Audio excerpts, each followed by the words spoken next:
Hello friends, कैसे हैं आप सब। आई होप बिल्कुल खैरियत से होंगे। अब आज जो मैं आपको टॉपिक बताने जा रही हूँ वो होगा बाइस थ्योरम के ऊपर। तो मैं एक एग्जांपल से स्टार्ट लूँगी, ठीक है। उसके बाद मैं आपको इसकी जनरल फॉर्म भी बताऊँगी। तो मैं अपना स्टार्ट करती हूँ। फॉर एग्ज़ाम्पल मेरे पास 3 बैग हैं। बैग 1, ये एक दूसरा बैग 2 और ये थर्ड वन बैग 3 है। ठीक हो गया। अब बैग 1 जो है उसमें मेरे पास 4 रेड और 6 ब्लैक बॉल्स हैं। बैग 2 जो है उसमें मेरे पास 7 रेड और 2 ब्लैक बॉल्स हैं। इसी तरह मेरे पास जो ये बैग 3 था इसमें 5 रेड और 7 ब्लैक बॉल्स हैं। ये मेरे पास कितनी बनी, टोटल बॉल्स 10 बनी। ठीक हो गया। ये मेरे पास टोटल बॉल्स 9 बनी और ये मेरे पास टोटल बॉल्स 12 बनी।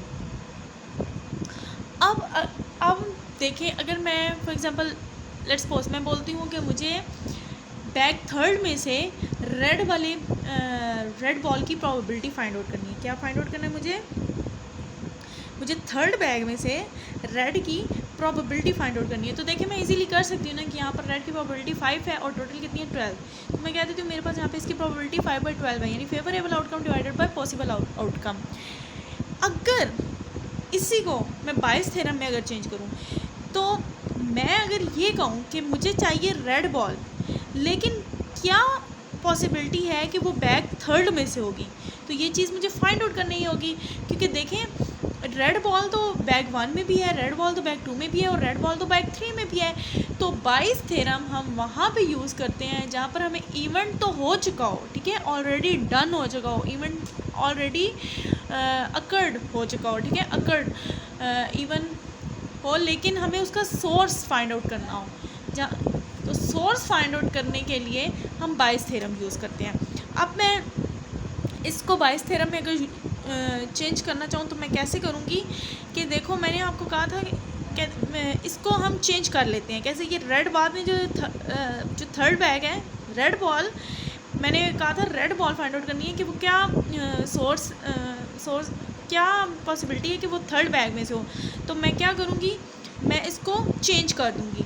कैसे, प्रोबेबिलिटी ऑफ, अब ये क्या हो जाएगा, अब ये probability of R given that third हो जाएगा और साथ प्रोबेबिलिटी ऑफ थर्ड बैग आ जाएगी। ठीक है, चेंज कर दिया मैंने इसकी जगह को, प्लेस को चेंज कर दिया।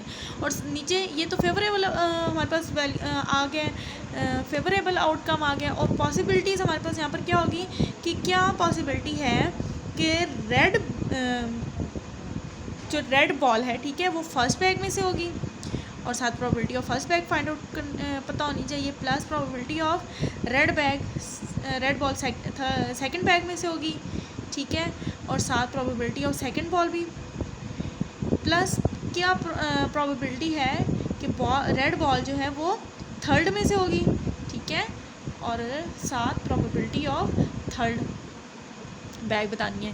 तो देखें प्रोबेबिलिटी, सबसे पहले तो मुझे ये बताएं कि तीनों बैग्स आने की क्या प्रोबेबिलिटी है। ऑब्वियसली 1/3, इसकी मैं इधर लिखूँगी 1/3, यहाँ पे भी और यहाँ पे भी, डिवाइडेड बाय 1/3 प्लस 1/3 प्लस 1/3।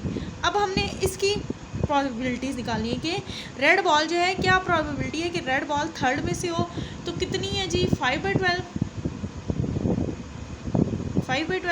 इसी तरह यहाँ पे भी 5/12 हो जाएगा। ठीक हो गया। यहाँ पे क्या कि रेड बॉल जो है वो सेकंड में से कितनी आएगी, क्या प्रोबेबिलिटी है, तो 7/9। इसी तरह कि रेड बॉल जो है वो फर्स्ट बैग में से अगर ली गई है तो क्या प्रोबेबिलिटी होगी, 4/10। तो यहाँ से हम आंसर इजीली फाइंड आउट कर सकते हैं। अब मैं आपको बताती हूँ इसका जनरल वे, कि बाइस थ्योरम जो है वो जनरल वे में कैसे लिया जाएगा। तो देखें, अब एग्जांपल से आपको क्लियर तो हो गया ना कि बाइस थ्योरम बेसिकली होता क्या है और कहाँ यूज़ होता है। तो अब मैं एक आपको जनरली बताऊँगी कि बाइस थ्योरम हमारे पास होता क्या है। तो ये देखें, फॉर एग्ज़ाम्पल ये मेरे पास कोई भी इवेंट है ए जो अकर्ड हो चुका है, इवेंट ऑलरेडी अकर्ड है, ठीक है, और ये बहुत सारे इसके सोर्सेज हैं, E1, E2, E3, E4, ठीक है, up to so on E n, ये बहुत सारे इवेंट हैं। अच्छा, अब ये वही वाली बात है कि रेड बॉल जो है वो निकाली जा चुकी है, इवेंट अकर्ड हो चुका है। तो अब क्या सोर्स है कि वो E1 में से ली गई है, मतलब सोर्स इसका बताना है ना कि E1 में से ली गई है, E2 में से, E3 में से, या अप टू सो ऑन, मतलब En में से ली गई है। तो मैं स्टार्ट करती हूँ। If an event A occur with mutually exclusive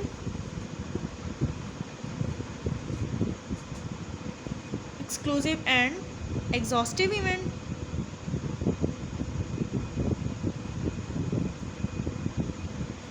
events. तो फॉर एग्जांपल इवेंट्स मेरे पास कौन से वाले हैं, E1, E2, E3, E4 up to so on En है। ठीक हो गया। अब मेरे पास probability of E1 given that A, यानी मेरे पास मल्टीप्लिकेशन लॉ अगर मैं यहाँ पे यूज़ करूँ, ठीक है, इसमें मैं मल्टीप्लिकेशन लॉ यूज़ करूँ कि मैं कहती हूँ कि ए जो इवेंट अकर्ड हुआ है वो E1 में से हुआ है। फॉर एग्जांपल मैं कहती हूँ इवेंट 1 में से हुआ है। तो अगर मैं यहाँ पर वो मल्टीप्लिकेशन लॉ वाला यूज़ करूँ, अगर आपको बहुत अच्छी तरह याद हो तो हम इसको कैसे कर सकते हैं, जैसे probability of B given that A, ठीक हो गया। तो हमारे पास क्या होता था, फार्मूला क्या बनता था कि probability of A intersection B, या मैं आप ये कह सकते हो कि probability of B intersection A बाद ए की है, और प्रोबेबिलिटी ऑफ ए, अगर इसी को आप चेंज करो मल्टीप्लिकेशन लॉ में तो कैसे करते हो, probability of A intersection B, तो ये क्या हो जाता है, probability of B given that A into probability of A. तो सेम ये वही चीज़ है, यहाँ पर मैंने क्या E1 यूज़ कर लिया है, तो मैं क्या करूँगी, प्रोबेबिलिटी ऑफ, अगर मैंने यहाँ पे E1 यूज़ किया है तो मैं यहाँ पे भी चेंज करके E1 ए इंटरसेक्शन E1 करूँगी। ठीक हो गया। तो मेरे पास क्या बनेगा, probability of A intersection E1, ठीक है, और डिवाइडेड बाय प्रोबेबिलिटी ऑफ ए। ठीक हो गया, क्योंकि यहाँ पर जो चीज़ एंड पे होती है वही चीज़ यहाँ डिवाइज़न में आती है। अच्छा, इसको तो अगर मैं साफ़ कर दूँ यहाँ से कि इसका काम तो नहीं है ना। अच्छा, तो प्रोबेबिलिटी ऑफ ए मेरे पास क्या होगा, प्रोबेबिलिटी ऑफ ए बेसिकली मेरे पास यहाँ पर क्या बनेगा, प्रोबेबिलिटी ऑफ E1, ठीक है, probability of sorry A divided by E1 into क्या कह सकते हो, प्रोबेबिलिटी ऑफ इवेंट 1, ठीक है, प्लस जो जितनी भी पॉसिबिलिटीज़ आ रही हैं यहाँ पर कि प्रोबेबिलिटी ऑफ, और मैं क्या इसको बोल सकती हूँ, probability of A divided by E2 into probability of E2। ये देखें, ये वही वाली चीज़ है कि ये सोर्स टू मतलब बैक टू, जो मैंने यहाँ पे ऊपर आपको बताया था कि बैक टू है और 2 में से रेड बॉल ली गई है। तो सेम ये वही चीज़ है कि सोर्स 2 है तो उसमें से ये रेड बॉल निकाली गई है जिसको मैंने ए से डिनोट किया है, और मैंने शुरू में बताया था कि ये इवेंट ए अकर्ड हो चुका है। ठीक है, ये कोई भी इवेंट है जिसको हमने ए से डिनोट किया है, और ये हमारे पास सोर्सेज हैं, plus up to so on probability of A by En into probability of En। ठीक हो गया।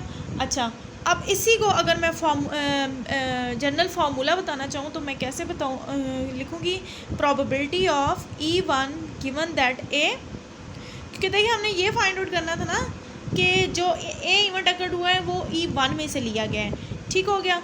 तो मैं इसको क्या करूँगी, वही सेम जो यहाँ पे मैंने काम किया था ना ऊपर, क्या इसको बोलते हैं एग्जाम्पल में, उसी तरह सेम वही चीज़ है यहाँ पे। मैं इसको इंटरचेंज कर दूँगी कैसे, probability of A by E1 into probability of E1, ये आ जाएगा। और नीचे जो है ना वो हमारे पास सारी की सारी पॉसिबिलिटीज़। अगर आप इसको खोलोगे ना ए इंटरसेक्शन E1 को, तो भी हमारे पास मल्टीप्लिकेशन में यही वाली चीज़ बनेगी कि probability of A given that E1 into probability of E1। ठीक हो गया। और प्रोबेबिलिटी ऑफ ए की जगह ये हम बेसिकली इसको क्या बोलते हैं, इसको बोलते हैं थ्योरम ऑफ टोटल प्रोबेबिलिटी। ये जो चीज़ है ना हमारे पास ये वाली, इसको बोलते हैं थ्योरम ऑफ टोटल प्रोबेबिलिटी बोलते हैं इसको। ठीक है, तो ये चीज़ में यहाँ पे आ जाएगी सारी जो आपके पास टोटल पॉसिबिलिटीज़ होती हैं। Probability of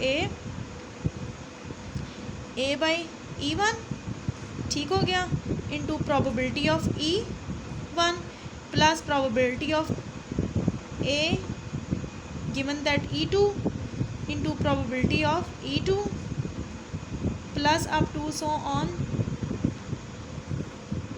probability of A given that En to probability of En।